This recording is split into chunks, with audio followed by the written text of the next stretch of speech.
Baik, kita mulai lagi pendalaman kitab kita minggu ini dengan tema pemulihan hidup seutuhnya, diambil dari kitab Nehemia. Bagian ke-7 berbicara tentang gerbang air. Saudara-saudari, gerbang air ini adalah sesudah gerbang mata air. Dan kita sudah bahas sebelumnya, lalu kita lanjut aja. Yang kita perlu tahu dari gerbang air ini adalah satu, bahwa gerbang ini adalah tidak mengalami kerusakan ataupun tidak perlu diperbaikin. Dengan kata lain, ini mau menunjukkan bahwa ini sesuatu yang tetap, nggak lapuk, tidak rusak. Dalam firman Tuhan mengatakan bahwa yang tidak rusak, yang tidak akan lenyap, dan tidak akan lapuk adalah firman Tuhan. Itu Matius 24 ayat 35. Jadi jelas gerbang air berhubungan dengan firman Tuhan. Lalu apa bedanya dengan pintu gerbang lama yang sudah kita bahas sebelumnya, yang juga bicara tentang firman Allah, saudara-saudari. Nah, kita akan melihat bedanya apa ya. Lanjut aja, bahwa ini adalah pintu gerbang air ini dikenal sebagai tempat berkumpulnya seluruh rakyat. Setelah selesai perbaikan tembok ini dan setelah mereka tinggal, ya, mereka berkumpul di pintu gerbang ini, saudara. Untuk apa? Kita baca dalam Nehemia 8, ya, ketika bulan ke-7 orang Israel sudah menetap di kota-kotanya setelah selesai pembangunan pintu-pintu gerbang dan dan tembok-tembok Yerusalem, mereka serentak berkumpul seluruh rakyat di mana? Halaman depan pintu gerbang air. Tentu ada maknanya, ada tujuannya Tuhan melakukan ini, ya, sehingga semua yang Nehemia perlihatkan, baik itu juga tempat dan kejadian, adalah suatu hal yang Tuhan memperlihatkan tentang pemulihan yang Tuhan lakukan, ya, yang Tuhan sediakan buat kita, dan ini terjadi di pola pikir. Ya, tembok-tembok berbicara tentang pola pikir. Apa yang terjadi di pintu gerbang air, yaitu mereka membacakan kitab Taurat Musa, atau saat itu memang tidak ada yang lain. Ya, belum ada perjanjian baru, ya, jadi yang dibacakan adalah yang ada, yaitu Taurat Musa, saudara-saudari. Amin. Ya. Jadi ini disampaikan. Nah, yang disampaikan ini dan yang terjadi adalah ketika ini dibacakan, firman Tuhan ini dibacakan, dan terjadi adalah seluruh rakyat menjadi berdampak. Mereka yang mendengar firman ini tersentuh, saudara-saudari. Dikatakan dalam Nehemia 8 ayat 10b, semua orang itu menangis mendengar kalimat-kalimat Taurat itu. Ya, saudara-saudari, kita bukan menekankan reaksi menangisnya, tetapi intinya mereka menangis bukan ritual, tetapi hati mereka tersentuh. Amin. Ya, jadi kita ngelihat kenapa tersentuh, karena firman yang dibacakan sepertinya berbicara langsung kepada mereka, kepada pribadi mereka, dan langsung di hati mereka. Anda pernah mengalami hal ini? Betapa ketika Anda mendengar suatu khotbah, firman yang disampaikan, lalu sepertinya itu berbicara untuk Anda secara pribadi, dan lalu langsung itu menusuk di hati Anda ataupun berbekas sekali di hati Anda. Inilah yang terjadi. Apa itu? Inilah yang disebut rema, saudara-saudari. Ya, jadi dalam firman Tuhan, dalam bahasa asli ada dua perbedaan. Satu bicara tentang logos, firman Tuhan itu adalah bicara logos. Logos itu apa? Logos adalah seluruh firman Tuhan yang tertulis, saudara-saudari. Ya, jadi seluruh firman yang tertulis dari kalau sekarang Kejadian sampai Wahyu itu adalah logos untuk umum. Tapi rema itu adalah firman Tuhan yang spesifik. Diambil dari logos tetapi spesifik untuk seorang pribadi dan untuk waktu yang khusus juga. Jadi misalkan hari ini ataupun saat ini dia mengalami sesuatu, nah itu dia firmannya, perkataan. Jadi rema dengan kata lain juga secara umum sering diterima sebagai spoken word. Jadi firman yang diucapkan Tuhan untuk Anda pribadi secara spesifik untuk persoalan yang dihadapi dan waktu yang saat itu. Sedangkan logos adalah firman yang Tuhan berikan untuk ditulis. Nah, itu seluruh Alkitab, saudari. Sehingga ini dia perbedaannya. Jadi kalau gerbang air, firman Tuhan sebagai rema disampaikan secara pribadi. Kalau gerbang lama, itu firman Tuhan yang tertulis, logos, saudari, untuk umum. Amin. Ya. Nah, sekarang kita akan melihat tentang rema ini, ya, beberapa poin tentang rema. Dalam Matius 14 ayat 29, ya, ketika Yesus berjalan di atas air, kemudian Petrus dan murid-murid yang lain ada di perahu, mereka terkejut, lalu Petrus bicara, Tuhan jika itu engkau, suruhlah aku datang. Kemudian Yesus berkata satu patah kata aja, datanglah. Nah, inilah rema. Perkataan datanglah hanya ditujukan pada Petrus, bukan kepada yang lain. Dan untuk saat itu aja. Sehingga ketika murid lain akan mencoba untuk berjalan, itu tidak akan berhasil berjalan di atas air. Ya, dan juga untuk Petrus pun pada saat itu aja. Pada waktu yang lain tidak bisa, saudari. Ya, jadi itulah rema. Dia disampaikan dengan kuasa, pasti terjadi pada saat itu untuk pribadi tertentu. Ya, contoh lain dari rema adalah Lukas 5 ayat 5. Terjemahan Indonesian Modern Bible, ya, Tuhan berbicara kepada Simon, itu Simon Petrus, ketika Tuhan memakai perahunya sesudah dia berkhotbah. Yesus menyuruh Simon untuk berlabuh ke tempat yang lebih dalam terus melemparkan jala. Ya, kemudian Simon berkata, Guru, sepanjang malam kami telah bekerja keras, tidak memperoleh apa, tapi karena perintahmu. Tapi kalau bahasa Indonesia yang diterjemahan Indonesia Indonesia, karena engkau yang menyuruh, tetapi bahasa aslinya karena perkataanmu. Dan terjemahan aslinya adalah remah. Inilah karena remamu untuk saat ini aja. Ya, kira-kira kayak begitu. Rema membuat kuasa Tuhan itu terjadi karena rema memperkatakan sesuatu yang Tuhan sedang kerjakan. Amin. Ya, yang terjadilah ketika Petrus menebarkan jalannya, dia mendapat ikan yang berlimpah-limpah. Contoh lain lagi rema adalah Roma 10 ayat 17 yang Anda kenal. Iman timbul dari pendengaran. Pendengaran oleh rema Tuhan Kristus. Ya. Bukannya terjemahan dari firman di sini adalah rema. Saya bukan menyatakan bahwa logos tidak menyebabkan Anda dapat iman. Tidak, ya. Logos itu dari Injil. Ketika Anda baca Alkitab, bukan berarti iman Anda nggak akan timbul. Nggak, tapi yang di sini ditekankan adalah rema pasti membuat iman Anda itu akan naik, bergelora kira-kira ya. Kemudian ada lagi ayat yang terkenal, yaitu seluruh perlengkapan peperangan rohani, perlengkapan Allah ya. Efesus 6 ayat 17 dikatakan, terimalah ketopong keselamatan dan pedang roh, yaitu firman. Yang dikatakan firman Allah. Di sini yang dipakai adalah rema, saudara-saudari. Amin. Jadi Anda ngelihat, rema itu memiliki kuasa, rema itu membuat itu pasti sesuatu terjadi, rema membangkitkan iman. Dengan singkat saya mau katakan, rema itu pasti mendatangkan kuasa. Kepastian terjadi karena rema adalah suatu perkataan yang Tuhan sedang lakukan saat itu. Sehingga itu pasti terjadi. Contoh lain rema adalah ketika Paulus ada di tengah laut dengan kapal yang hendak tenggelam. Mereka sudah tidak melihat matahari beberapa hari, badai terus mengelilingi mereka. Tentu saudara, secara manusia mereka sedang mikirkan kematian. Mereka nggak bisa selamat lagi. Tetapi ketika itu Paulus didatangi malaikat Tuhan membawa rema Tuhan. Dikatakan engkau tidak akan mati, demikian juga orang yang bersama kamu di kapal ini, engkau akan bersaksi di Roma. Nah, inilah yang terjadi kemudian. Itulah yang membuat Paulus tenang. Amin, ya.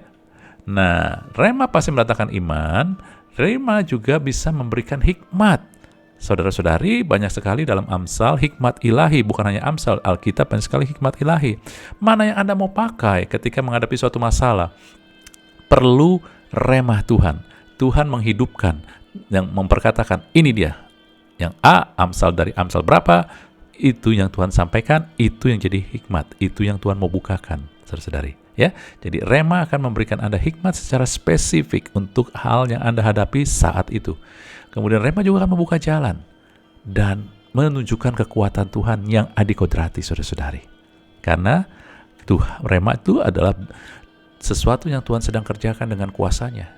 Ya, jadi Anda melihat bahwa di dalam perjanjian, dalam gerbang lama bicara tentang logos. Saudara, dari minggu lalu, pertemuan minggu lalu, logos itu firman tertulis. Dari firman tertulis kita mengenal pikiran Allah, karakter Tuhan, tujuan Tuhan, kerinduan Tuhan, pemberian Tuhan. Tetapi dari rema yang disampaikan secara spesifik pribadi, kita melihat kuasa Tuhan yang sedang terjadi, melihat suatu kepastian, melihat iman yang terus bertumbuh, melihat hikmat yang spesifik, melihat jalan yang ditopang yang Tuhan sedang bukakan buat kita saat itu, saudara-saudari. Itulah rema. Anda lihat kan betapa kita butuh. Dan firman Tuhan katakan, kerajaan Allah bukan hanya disampaikan dengan hikmat perkataan, tetapi dengan kuasa. Amin. Nah, rema ini kuasa. Sebab itulah kehidupan orang percaya, Tuhan mau Anda mendengar rema karena menunjukkan kuasa kerajaan Allah. Nah, beberapa poin tentang rema Anda bisa melihat ini supaya kita bisa mendapatkan gambaran tentang rema, supaya Anda dan saya pun bisa menangkap rema itu. Rema ini, perkataan rema pertama kali dipakai oleh Yesus di dalam Matius 4 ayat 4 ketika pencobaan di padang gurun.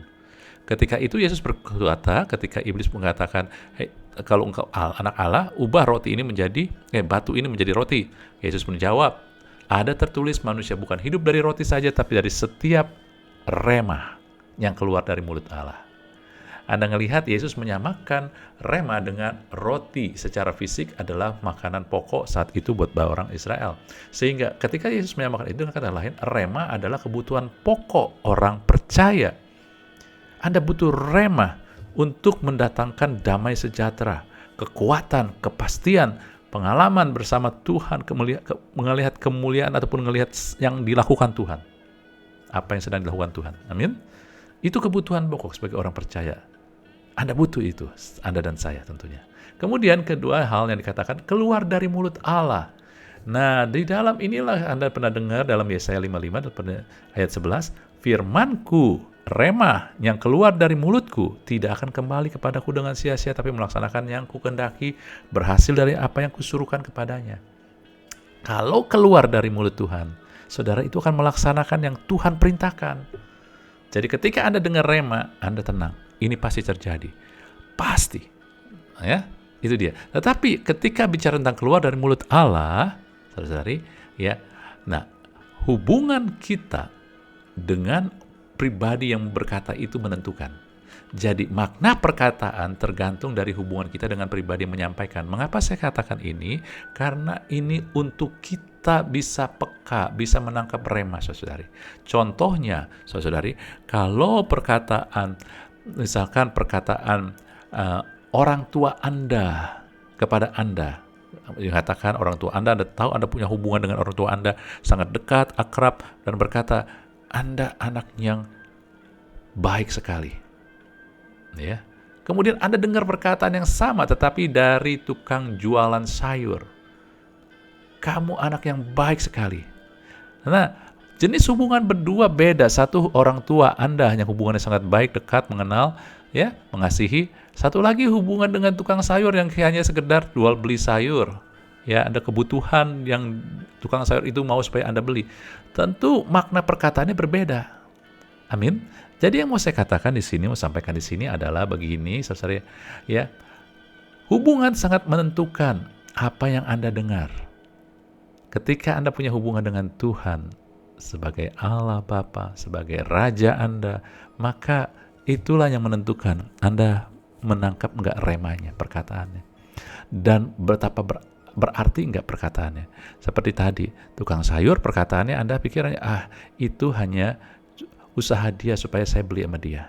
Tapi ketika Anda mendengar perkataan dari orang tua Anda tahu itu tulus dari kasih. Amin, ya. Jadi demikian, ketika Anda punya hubungan dengan Tuhan, maka Anda tahu ini rema. Ketika Anda, jadi buat saya adalah begini, kita tidak berusaha untuk mendapatkan rema, tetapi kita perlu berhubungan dengan Tuhan dengan benar. Kita melihat kebutuhan-kebutuhan pokok kita, gitu. Kita butuh rema, maka kita akan menangkap rema. Karena rema, Tuhan bicara secara spesifik, itu Tuhan lakukan terus-menerus. Anda dengar, tidak dengar, Dia pasti berbicara, saudari. Kita anaknya, Dia Raja, Dia Bapa kita. Ya. Tetapi semakin kita memiliki hubungan, maka kita semakin bisa peka dan menangkap suara rema Dia. Sama seperti ranting tidak perlu mikirin cara berbuah. Benar kan? Kalau Anda ranting di pohon, ranting itu nggak bisa berbuah. Dan dia nggak perlu mikirin cara berbuah. Ranting ketika dia nempel ke pokoknya, yang mengalirkan segala sesuatu yang baik dari akar terus ke pokok, lalu mengalir ke ranting, maka Kalau akar itu menghasilkan sesuatu yang bisa berbuah, maka ranting itu pasti berbuah. Jadi ranting tidak perlu memikirkan bagaimana berbuah. Yang penting dia lakukan adalah nempel pokoknya itu, maka dia akan berbuah. Demikian juga, kita nggak usah mikirkan tentang bagaimana sih rema itu.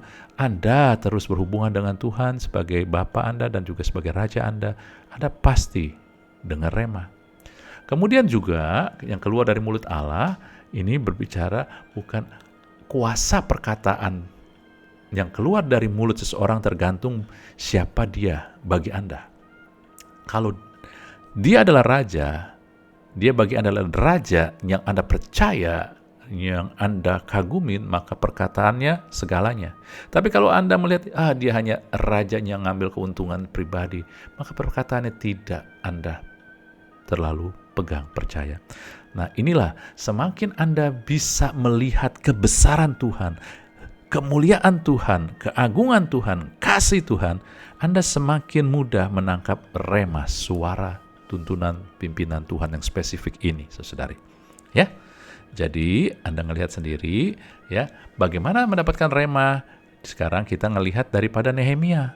Tadi pun sama. Dari Matius kita ngelihat perkataan pertama tentang rema yang diucapkan oleh Tuhan Yesus dalam perjanjian baru. Perkataan rema pertama disebut oleh Tuhan Yesus dalam Matius 4:4 itu, ya.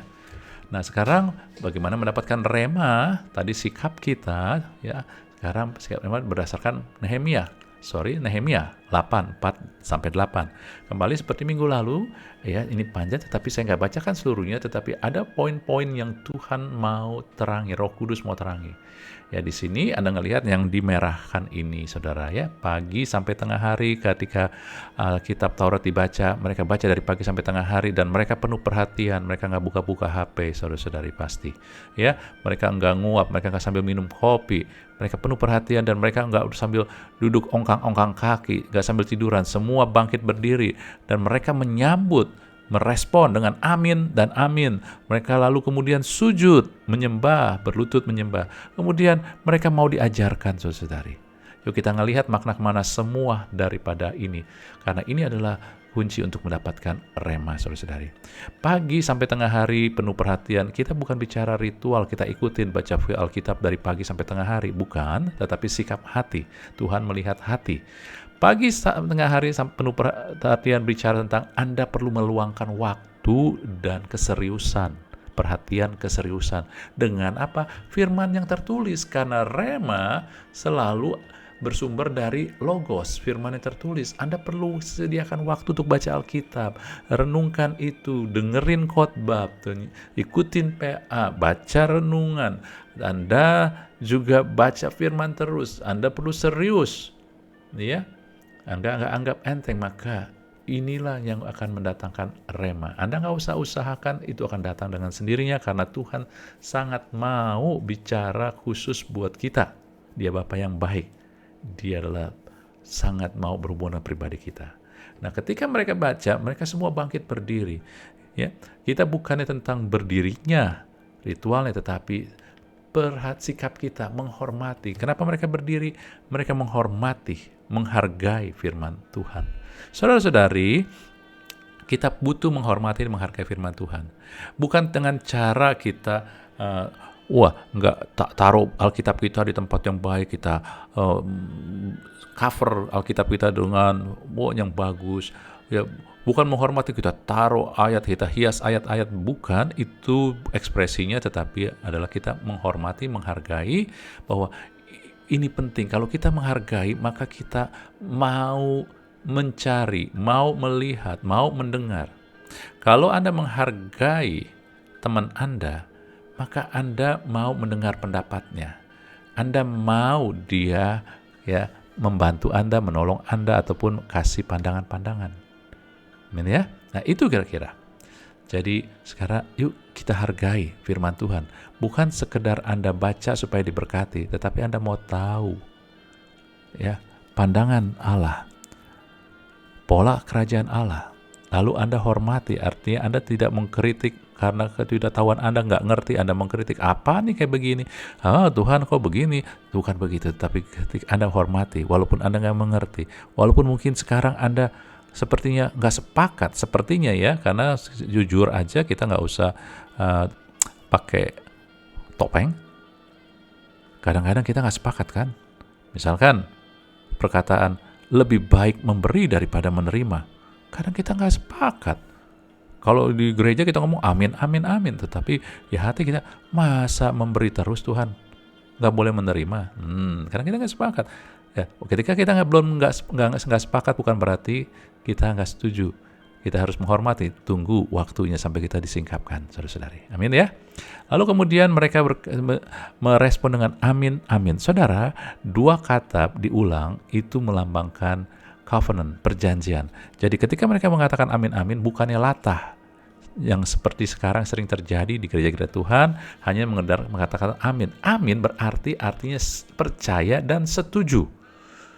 Ya, ini tadi saya katakan, amin 2 kali ini di Alkitab menunjukkan covenant, perjanjian, sepakat dengan kata lain.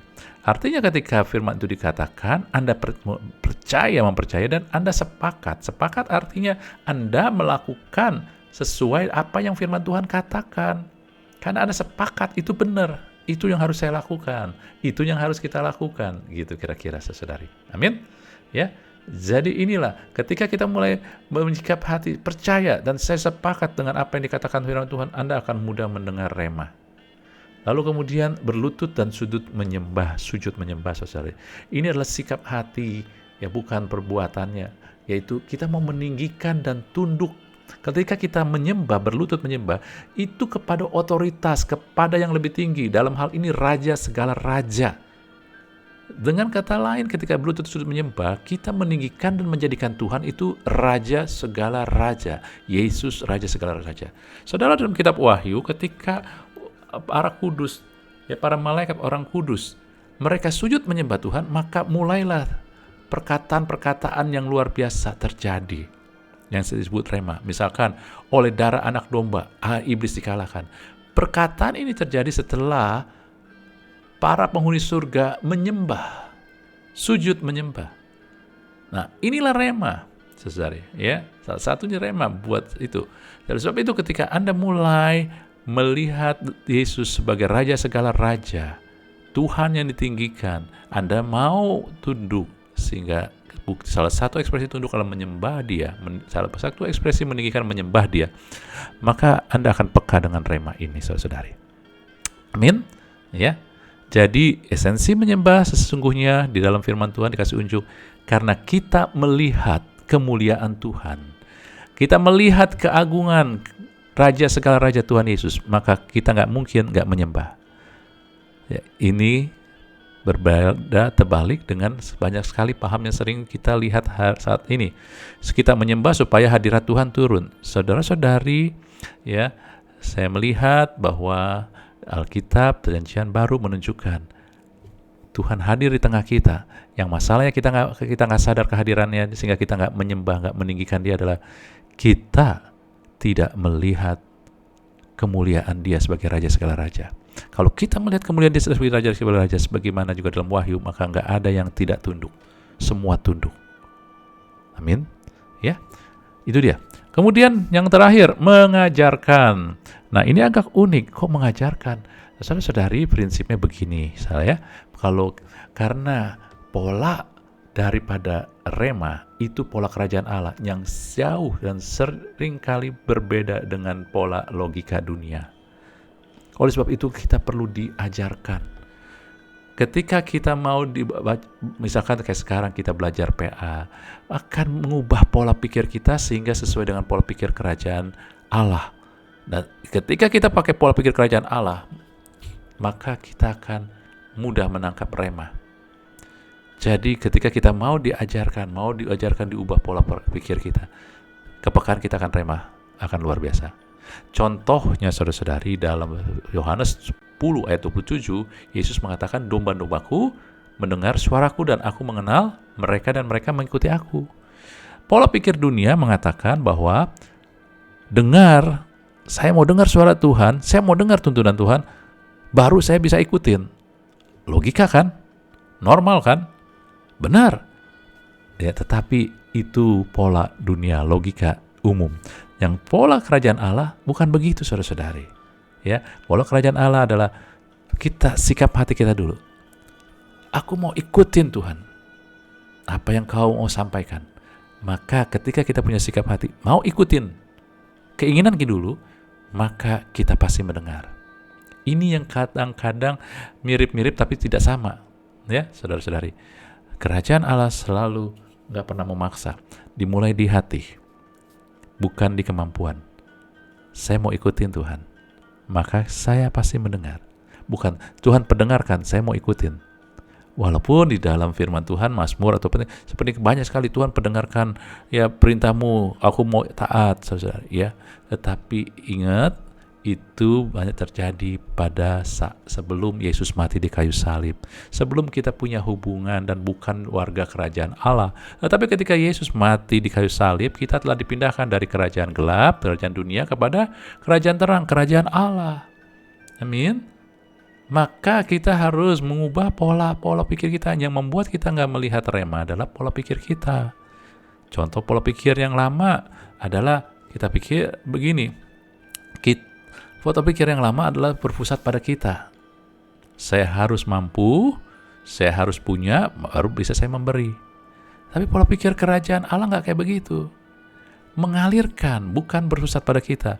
Kalau saya mau mengalirkan, kalau saya mau memberkati, maka Tuhan akan mengalirkan.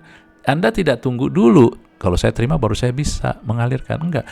Pola pikirnya selalu datang dari keinginan. Tuhan, saya mau menjadi berkat. Saya mau mengalirkan. Maka berkat dan aliran Tuhan itu mengalir melalui Anda. Karena sumbernya bukan Anda. Anda hanya mengalirkan. Itulah makanya dikatakan lebih baik memberi daripada menerima. Bukan berarti kita nggak boleh menerima, tetapi artinya adalah Anda punya keinginan untuk memberi, maka Anda akan dialirkan. Baik itu misalkan Anda mau memberi perhatian kepada orang, maka Anda akan dialirkan hikmat untuk berkata-kata dalam kebijaksanaan. Ya, Anda mau mengalirkan di dalam materi, Tuhan akan mengalirkan juga materi kepada Anda untuk dialirkan kepada orang tersebut, tapi dengan keinginan yang murni. Saudara-saudari, ya. Demikian juga ketika saya mau mengajarkan pola kerajaan Allah kepada orang lain, bukan berarti saya sudah bisa. Saya punya keinginan untuk semua orang memiliki pola pikir kerajaan Allah. Maka saya mau mengambil langkah untuk mengajarkan dan Tuhan mengalirkan. Bu, saudara, saya tidak merasa ahli. Saya hanya menjadi alat di sini. Ya, sehingga Anda tetap bisa koreksi saya, Anda tetap bisa diskusi, Anda jangan melihat saya sudah ahli. Tuhanlah yang menjadi ya teladan kita, bukannya manusia. Amin ya, saudara. Oke, demikian renungan hari ataupun PA kita minggu ini. Kiranya memberkati kita semua. Anda renungkan, ambil waktu, pasti Anda akan melihat keindahan dan kuasanya. Haleluya. Amin.